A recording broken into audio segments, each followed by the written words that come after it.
faut vivre simplement, hein. On peut faire des trucs, mais bon, il faut rester simple, hein. J'ai envie de marcher dans la neige avec un sac à dos à la base quand j'étais gamin. Et puis ça m'a jamais lâché.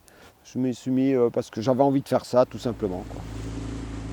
Je suis de Lons-le-Saunier ici, juste en dessous. Je suis né ici, j'ai passé toute ma jeunesse ici. Je n'avais pas d'argent pour me prendre un appartement à Chamonix, aller grimper comme ça. Donc il fallait que je trouve une solution pour aller là-bas. Un matin, je suis tombé dans l'Équipe Magazine.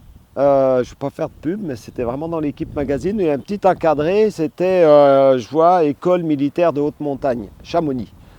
Alors, tout me plaisait sauf le mot militaire. Je suis parti de la gare de Lons et je me suis retrouvé à Chamonix.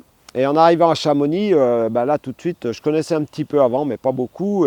Déjà, je me sentais bien en fait, hein, d'être au milieu de la montagne et tout. Et je me suis dit, bon, c'est vraiment là qu'il faut être pour faire ce que je veux faire. J'ai intégré un groupe, un tout petit groupe, qui s'appelle le groupe militaire de haute montagne. C'est là un peu la troupe d'élite de l'armée de terre, même si j'aime pas trop ces termes élite et tout. Mais donc on avait un statut très particulier, hein. On était entre 6 et 8 personnes pour toute l'armée de terre. On avait le même statut en gros que la patrouille de France pour l'armée de l'air, qui est beaucoup plus connue. Alors on se part un peu avec des murs de neige pour protéger les tentes.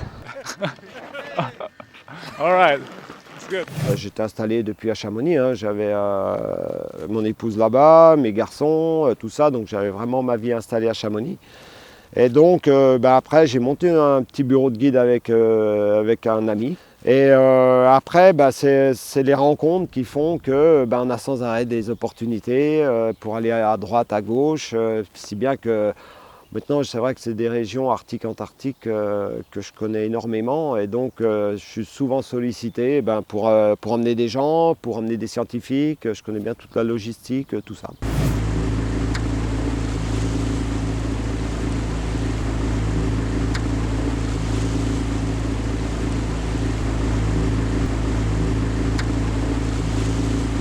Atka, c'est un bateau qui est capable d'aller dans les glaces. Et je voulais donc à la fois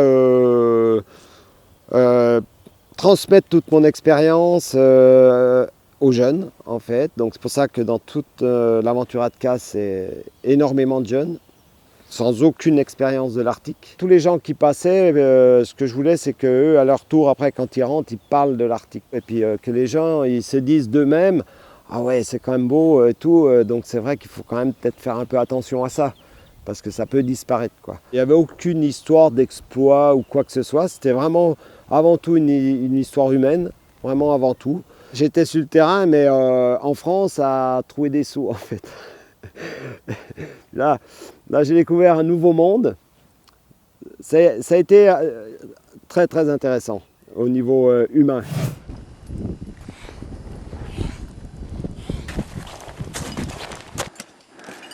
Fais le tour de la planète. Ah, j'ai fait le tour du monde. 24 heures. Quand on arrive au-dessus de l'Everest, c'est assez incroyable, surtout que j'étais avec mes deux meilleurs potes. Il n'y avait personne d'autre. C'était une époque où c'était pas la queue pour aller à l'Everest, hein, c'était en 93. Au sommet de l'Everest, j'avais une pancarte Lons-le-Saunier-Jura. Quand je suis arrivé après notre grand raid au pôle Nord, j'avais Lons-le-Saunier-Jura.